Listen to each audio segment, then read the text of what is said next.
on the road.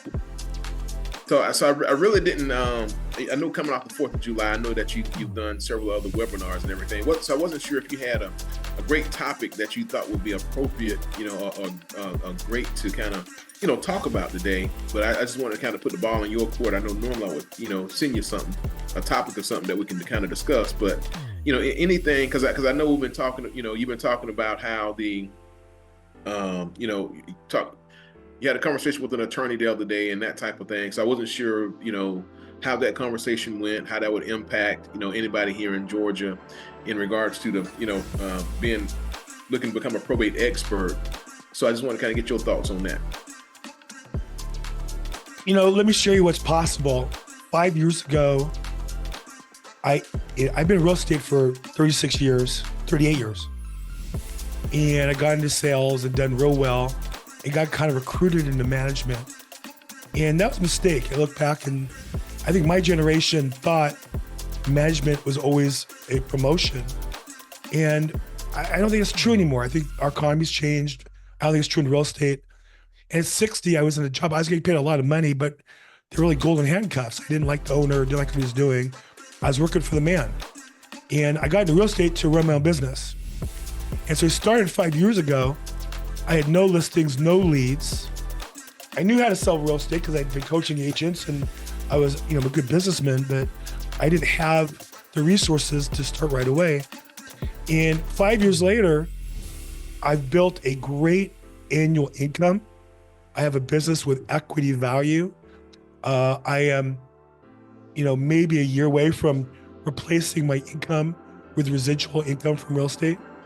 And it's because I made a commitment 5 years ago to be the LA probate expert and to be all in. And I think that, people I talk to all the time will say, well, how do I get started? And how do I, get a listing? I bought some data, isn't buying data like magic incense? I buy it and then the listings just trickle down to me. And the answer is no, it's hard work. I was on the phone at 8 this morning. Between our call, I was dealing with a partner on a transaction. I'm on the phone call with you at 9. I got a 10 o'clock team meeting. I got a 10:30 listing appointment. I'm on the hunt. Now, I only work 35 hours a week, but I work a solid 35 hours. When I work, I work. When I don't work, I don't work. And so I think I would say to anybody here, I know a lot of agents are struggling. The market got harder. We have big changes coming up. A lot of people are scared. But here's what I'll tell you. There's never been a better time to build a business in real estate than right now if you're willing to do the work. And literally yesterday, I signed a contract to sell 10 probate properties, a portfolio about $10 million. Average commission rate on the listing side, about 4%. So do the math. And, that's on top of the other business I've been doing all year long. Like that's added business. Now I will say at 65, I'm going to pull back a little bit now. And some of these I've been following up on, I'm going to stop following up on and delegating out, referring out. And I need to manage my time effectively. So I don't make it sound like Superman. I have to be very smart. I have to be very efficient and productive. And as I mentioned before I started, my whole life now is about playing with my grandkids. So I want to make money to spend time with them. But what I want to say is, to anybody's watching, it's possible. Are you willing to do the work? And where it's hard, that's not your obstacle. I guess it could be, but that's your opportunity. The harder it is for you, the harder it is for your competition. If you get over the obstacle, then your competition won't. Then you got the business. So that's kind of my overview. And I think that, like anything else in life, you have to start with your mindset. If you get that right, then you'll take the right actions. If you don't have that right, there is no tool, there's no system, there's no vendor that will help you if your mind's not right. I can give you one last example. I don't mean to go on slow here, but no, go ahead. I mean, it's great stuff. I mean, I think a lot of realtors agents need to hear that. Well, if you didn't hear that, wait till the next one. And I'm not getting paid to coach you or anybody. I'm not getting paid to sell you anything. I'm just in the next foxhole shooting at the bad guys like you guys are. I'm in the business. Okay, I'm not recruiting you, selling you, I'm not selling you anything. I'm just telling you, trying to be real about what's going on in my career. So part of my business, though, is I do have other agents affiliated with me nationwide as part of my probate team. They've joined my brokerage, and I have 50. I was coaching one earlier this week, and here's a phrase I hear a lot of agents say: nothing is selling right now in my city. And this lady said that about one of the 30 or 40 largest cities in America. Nothing's selling in Tampa, Florida. I said, whoa, stop. Nothing is selling in Tampa, Florida? Well, some is selling, but not as much. Okay, well, that's a different line. Something's selling versus nothing. So let's do the math. In my MLS, which is similar to most, in a good month, we sell about 10,000 sides. Now I'm in LA. It's a huge MLS. So it sounds bigger than it is because we have a lot of markets kind of put together in one big one. So it doesn't really matter. Do your own MLS. In my MLS, we in a good year, good month, we have 10,000 sides. And in a bad month, we only have 7,000, maybe 6,000 sides. Two things are true. One, there's half the agents there were a year ago. So we went from 11,000 to 6,000, but half the agents are competing. Guess what? It's actually better for me. It's like going to a buffet, and if they have all the food out, but only half the people show up, I get whatever I want. I have to wait in line, right? Number one. Number two, how many deals do I need to have a great career? 1 or 2 a month. Out of the bad 6,000, I need 1 or 2. In Tampa, when she pulled the numbers up, there were 500 sales. I said, well, how many do you need? 1 or 2. Well, just get 1 or 2 out of 500. Not 1 or 2 out of 3. Not 1 or 2 out of 2. You only need 1 or 2 out of 500. So I think that we can talk ourselves into depression, or we can talk ourselves into greatness. And I'm here, and I know, Wendell, you and I talk and get along. I think one of the core reasons, we share a lot of values, but one of them is our commitment, meaning I don't have a choice. I have nothing else to do. I'm not going to quit real estate and go work at McDonald's. This is all I got. And I want to make a lot of money for my family. So my chips are all pushed in. There is no other option. For people who have an option, if you drive an Uber or Lyft, that's your problem. You didn't burn the ships at the shore.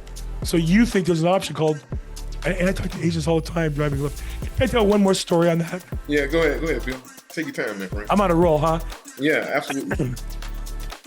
I was watching motivational videos, and I saw this North Carolina Baptist preacher. I'm Jewish, but when I was in college, I went to USC. I used to walk by this Baptist church. I just love when the preacher got a roll. Man, I love that. So I get myself worked up into that bit. So I have a podcast that ends at 5:00 on Thursdays, and I have a real estate event I do nearby. I have to be there at 5:30. So I've got to finish the podcast, kind of get dressed, get ready, run out the door, and go to the event. So I told myself, if I sign a contract that week, this is a monthly event. If I sign a contract that week, I'm going to treat myself and order an Uber rather than drive my car. And that way, rather than park, I have to walk a block or two. Safety-wise, I'll get dropped off right in front instead of a block or two away. And it's like a little reward, right, for $30. Mm-hmm. So one day I ordered the Uber, and like the difference between the regular and the Uber Black was like $2. Okay, we'll go in style. Why not? So I'm driving this event. Now, this is the biggest in-person real estate event in LA once a month. And I always talk to the drivers, and the driver tells me he's a real estate agent. And he's at an office I used to work for. I said, well, let me ask you this. Do you own the car? He said, yeah. I said, well, why don't you drop me off, park the car, go in? This event's free. He goes, no, I'm going to an event tomorrow that's down by LAX. And I knew the event. So what he was telling me was he was going to go to an event that we're going to charge him $90. When you go to the airport, parking there is like $25, $30. Versus he's already dropping me off at an event for free. But he knows more than I do. His business is so bad, he's driving Uber part-time. He's telling me which event's better for his business. When we get caught up in that negative mindset, it's like we're just ensnared. And I'm doing my best to reach into that pit and put you guys in shake and say, look, you can do this, but you got to get serious about it, get committed to it, put the work in, and you can achieve anything if you put your mind to it. Yeah. Yeah, I think, there are some great nuggets that you dropped there, Bill. I mean, and I appreciate that, because it not only does it help you, me, but, of course, everyone on the call. But I think what you said, look, you got to be consistent. You got to be persistent. You got to be disciplined. And I think those are some of the things that you talked about. And you talked about, hey, once I got to a certain point, hey, now I can scale my business. So you got to a certain point where you say, look, I don't have to work 45, 50, or 60 hours a week. Now I can do 35 hours, and I can bring in, some additional agents to help me, and I can scale my business so that way I can work fewer hours. I can dedicate, pretty much, my, 6-7 hours in a day. I can commit to being as efficient and as proficient as possible. Not only that, but then it's like, hey, look, why should I go out and work 8 hours somewhere else when I can spend those additional 8 hours, just like you said, I just need one additional closing per month. If you think about it, just like you said, right now in Metro Atlanta, you figure average sales price for a home is let's say $400,000. If you're making 3%, you come out $12,000. Even if you pay your brokerage, you may walk away with, 6,000 to 8,000. So is that not enough to live on? Maybe we need to cut back on the expenses that we have on a monthly basis in order to survive, this recession right now. But, if you work additional 8 hours versus working Uber, you got to pick up, you got to leave your home, go pick up someone. You got to take them wherever, God knows where. You have to work, during the time of, peak time in order to make the most money, which is normally between, let's say 4 and 8. And that's prime time for you to be making, to be prospecting. So of course, I totally get it, and those are things that we should be focusing on versus focusing on other things, running scared. I think a lot of us, we get scared. Look, I've survived 2008. And in 2008, after that, I panicked. I went out and I started a janitorial business, because I figured that was going to be, I was making, I had contracts that was paying like $15,000 a month, for 12 months. And I said, I'm going to try for 12 months. And of course, I'll go back to mortgages. But one thing I learned about that experience is, hey, had I, stayed around, committed myself to another 8 hours a day, hey, I just needed that one additional closing, those two additional closes per month in order to survive, cut down my expenses. And that's what I did this time around. Instead of me focusing, running scared, I just, 10x my business. Now I'm scaling my business. I'm bringing on more loan officers. I'm making more phone calls. I'm prospecting a whole lot more. So instead of me running scared, going off doing other things, this is just like you said, Bill. When you look at my calendar, it's time blocked back to back. From I would say from 9:30 in the morning until 5 p.m. at night. Now, I will say I block out time for exercise every day for an hour. I either swim or I walk 3 miles at noon every day. So time working doesn't mean I abandon everything else in life. It means I put in the things that need to be there. I have my spiritual practice. I have family time. Yesterday, my wife, went out of town to visit her family, came back. I blocked out to pick her up at the airport, not because I couldn't afford a taxi or an Uber, but she's my wife. Like, that's important relationship time. And the plane landed at 2:00. Well, I didn't have a choice. That's when I had to be there. So I made it work. I still got the listings, right? It did get in the way of getting the listing signed. So the point is, you can make it work if you're committed. That's the key. Yeah, I totally agree. But again, you've got to be committed and disciplined to doing it. I think, and you don't have to block off a whole day all at once. Just start with the, 30 minutes. 45 minutes, an hour. So, and then, like you said, when it comes to those important time with your family, hey, block that off. So it's not like you can't make calls on the way to the airport. You figure it takes you 30 to 45 minutes to get to the airport. That's time you can make phone calls. So it's not like, you have to sit there and listen to the radio. Make phone calls. And what I typically do is I'll print off a list of phone calls I need to make. And then, of course, once I print off that list, I can make those phone calls while I'm driving wherever, whether it's picking up family, whether it's going to the grocery store, whatever it is. You can always use your time wisely. Right. These days, I listen a lot to podcasts.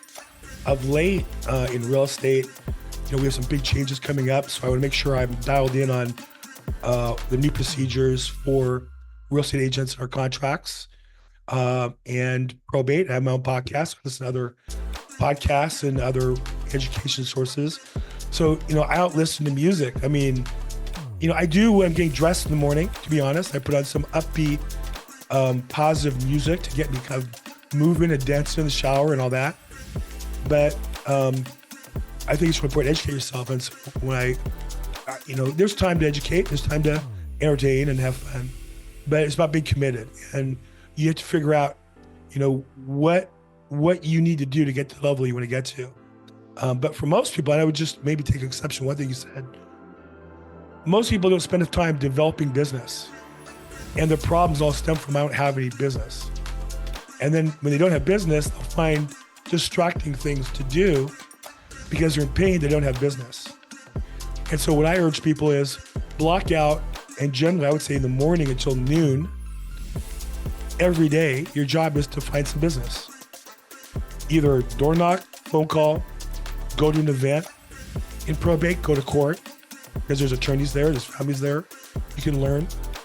But you need to put in time every day to build a business when you don't have any business. And then as you have some, you have to continue to put in some time in your business to keep your business growing. So I would say block out, and for anybody who's starting, I would say it probably looks like, whatever your work time is until noon every day, you should be blocking out for business development, whatever that means. Yeah. And so based upon what you just stated, that Bill, that's the purpose of this call. That's why we're doing this Zoom meeting, me and you, is to help people to grow their business. Do you know how many people are dying every day? I don't know not one person on planet Earth that will not die. So when you think about what you can do with the call that we have, or this meeting that we have once a month, it's only once a month. I think absolutely every real estate agent should be on this call every month, especially right now. If by them looking to build their business, again, this is the to me the most simplest way to go out and build it. I mean, you got funeral homes, like I say, you got attorneys. I mean, there are multiple ways to go out and generate business through probate. So and again, I guess if it were easy, everyone would do it. But to me, if everyone is not doing it, guess what? I'm going to 10x that and go out and generate as much business as I can in probate. I'm up for the 10x thing, man. Brad Cardone is my coach. I went back there too, I think. Literally, I'll share with you that when I sell a listing, I start sending a gift to the buyer's agent to thank them for selling the property, and I send them a copy of 10x. I think it's such a valuable tool for mindset that whatever you're doing, you probably need to do 10 times as much. And I talk to agents all the time, and they'll say, well, I'm struggling. And how many are in your database? 50. You need 500. Like, you need to be talking to people to get to 500. How often you talk to them? I email once a month. You need to 10x that. Send out an email every week, social media, videos. So 10x is a good metaphor for, whatever you're doing, you have to really blow it up. Incrementalism isn't going to get you where you want to go. You really need to think about transformational increases. Yeah. And a lot of times, we get caught up chasing these shiny objects. There are so many things out there that you can do, but focus on one thing. Focus on one thing and 10x it. I guarantee you that once you focus on that one thing, you 10x it. You'll be surprised as to what that will do for your business. Yeah, I'm all about that. I think, I have agents all the time who call me different ideas, all the time. They're like, geez, why don't you just do what you're supposed to do? And, and I'm not, it's funny because I know there's coaches on real estate agents and mortgage people, and they're very friendly. And all you have to do is, call 5 people a day. Like, that's a famous one from one of the more famous real estate coaches. Great guy, but here's what I'm gonna tell you. Yes, 5 is better than none. Okay, I get it. You gotta start somewhere. Okay, I got it. But if you only talk to 5 people a day, you're gonna starve. Like, go work at McDonald's. Just don't even bother calling 5 people a day. You need to call for 4 hours a day. Get through everybody you've ever met in your life on the phone. When you're done, then start talking to strangers. But what people do is they get the shiny object. Oh, I'm gonna call probates. So they buy the data of strangers. Now they're scared to call the strangers because they don't know what to say. So they sit there and talk about that all day long, and they've still not called all the people they know already. So the agents I coach, I make them commit to me 2 things. One, you can't spend more than $100 and call it business without my approval. You know, if you want to buy a new purse or shoes and call it personal, that's your business. But don't call it business. It's personal. Buy whatever you want. But don't confuse yourself and call that an investment. Because if you buy data and you don't call it, you're just wasting money. You're paying to waste your time and money. You can't afford to do that. Yeah, I totally agree. I totally agree. And especially now when you think about the time and energy that you wasted trying to research that data, trying to get the data, you know, you spent maybe 3 to 4 hours just doing that. So that's 3 to 4 hours that you could have been making phone calls, prospecting. You know, even if you pick up your phone and you go through your phone and you pull up the number of contacts in your phone, I guarantee you everybody on this call probably have at least 500 contacts. So to me, that's more of a CRM than anything, because every person that we meet, you know, we store it into our phone, no matter who it is, no matter where we are, whether it's a contractor, whether it's, you know, some other person that is, you know, is a business owner or whomever. It's, you know, you have it right there. On there, just pick up the phone and dial, versus you going out buying a list. You don't need a list. The list is already created. These are people that you've met over the years that you have some type of relationship with. You know, whether it's a former, you know, buyer that you have. You know, they may be in another state, but I'm pretty sure that they may know somebody in Georgia. So a lot of times we waste our time and energy doing things that we shouldn't be doing. You know, everybody has in their phone a $100,000 business. They just don't organize in a way that's of value to themselves. But everybody has it. You're right. It's amazing what we have. You used to have to buy fancy CRMs to accumulate everything. Now, everybody has the CRM in their phone. Everybody. It's crazy. I don't know. I wish I could. It's very frustrating. Yeah, I totally agree.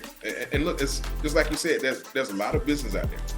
I mean, lot of business. People are closing every day. Just like you said, even though it went from 10,000 to 6,000, you know, look, there's still a huge buffet out there. There's some huge, more than I can eat, more than I can handle. Yeah.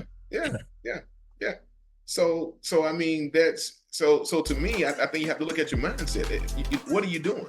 I mean, what are you thinking about every morning? Every morning, the first thing I do when I get up, I'm writing down my affirmations. Okay, I'm going to close $9.63 million this month. You know, I'm going to close $500,000 this month in commercial real estate. Look, I have on tomorrow, I have a $2.2 million assisted living facility that I'm closing on tomorrow, and then I'm going to refinance that client. He has a $600,000. Well, he has another $2 million assisted living facility, and I'm going to refinance that for him.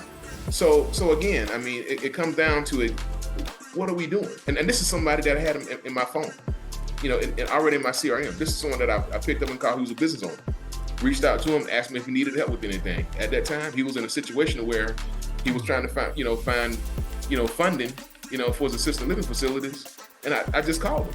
I mean, it's just that simple. I didn't buy a list. I didn't buy anything else, but this is a person I already had a relationship with. There you go. And I also think that you really want to come from being a service and helping people. The customer I just got this package of listings from is a friend I helped find a job at this company as a fiduciary. So they brought him in, and he's getting paid, he's happy. And when it came time to sell property, of course, who's he going to call? Right? So it's really about, you know, this. It sounds like I just got this package, but I've been working on this in some regards for a year, in some regards my whole career. I've known this guy for 25 years, and you don't know where the next deal comes from. You know, a lot of real estate agents. This is the funniest part. So I've now gone back and checked, and I want to say I've done a really good job on building a probate business. But it is astonishing how much of the business came from people I already knew. I just didn't know that they knew anything about probate or had a need. One example is my wife and I had a friend, and the friend had a daughter, my daughter's age. So today, back then she was a teenager when we met her, and we met her at a friend's house for dinner, the mother and the daughter. And then years later, we were at the same friend's house, and the daughter was there. Now she's grown, about 26 years old. And my wife and I were there for dinner and saw her and said hi. And then one day I was at probate court, and there she was. She said, "Oh, hi, what are you doing here?" And it wasn't like, in a creepy pickup way. She was just kind of curious. "What are you doing here?" And I said, "Well, I'm a probate real estate expert, and I work with families on probate properties." She said, "Well, I don't want to tell many people this, keep it confidential, but my father is in a conservatorship, and he has his whole portfolio of property he needs to sell." I didn't know about going to dinner, but I was in court and saw her and struck up the conversation. Similarly, I was in court one day, and a longtime friend of mine walked by me. I knew he was an attorney. He's not a probate attorney, he's a civil attorney. But when you do civil litigation, your best clients have big estates and often end up in probate matters. And he bumped to me, "What are you doing?" I said, "I'm a probate real estate expert. I'm here every day. I focus on probate real estate. That's really interesting. I have a case, blah, blah, blah. Next thing you know, I'm selling a couple $1 million worth of his properties, and he's the attorney on this other package." So, am I lucky? I guess. Am I blessed? For sure. Did I do the job? Yeah, I went to court every single day. I was there at 7:45 until 10:30, Monday through Friday, for years. Was I lucky? Maybe, but I also worked hard. So if you intersect luck and hard work, and with God's blessing, all things are possible. Yeah, I totally agree. And while you were sitting there saying that, Bill, if you think about every contact in our phone, I guarantee that every contact, no one is going to survive this thing called death. So, I mean, everyone in there will need some type of assistance when it comes to probate. For themselves or for their family members. Yeah, I totally agree. Everyone. But be an expert. For me, I buy the California Probate Code 2024 edition. And now it's a big book. I only have to read about 100 pages that relate to real estate. So when I have a conversation, I literally had the attorney that does the training class for California Association of Realtors on probate call me to ask me how I was interpreting the probate code as it relates to the new changes with the NAR settlement. I'm getting a little complicated, but my point is, here's a guy who trains realtors for a living and is a probate expert attorney, and he knows enough to call me to even ask my opinion. It doesn't mean I know more than him, but he does value my opinion, that he knows. How many of you are known by any attorney at all? Well, if they know you to be an expert, when they have a problem, they're going to call you. How do you get there? I did the work. I went to court, I read, I put out content, and as a result, it generates business. Yeah. And that's because, just like you said, Bill, you were there in that space. And a lot of times we think of ourselves as if, we're not, if we don't do it on a consistent basis, we will not be known as that expert. If we're not promoting that, hey, my name is Bill Gross and I am a probate expert. We don't let people know what we do. And I would probably say in the state of, in the Metro Atlanta area, we probably have, maybe at least minimum of 1,000 probate, attorneys or whatever that you can reach out to. But they don't know about you, but you know about them. I mean, how simple is it to go out and Google them and say, hey, look, I want to be a probate expert on your team.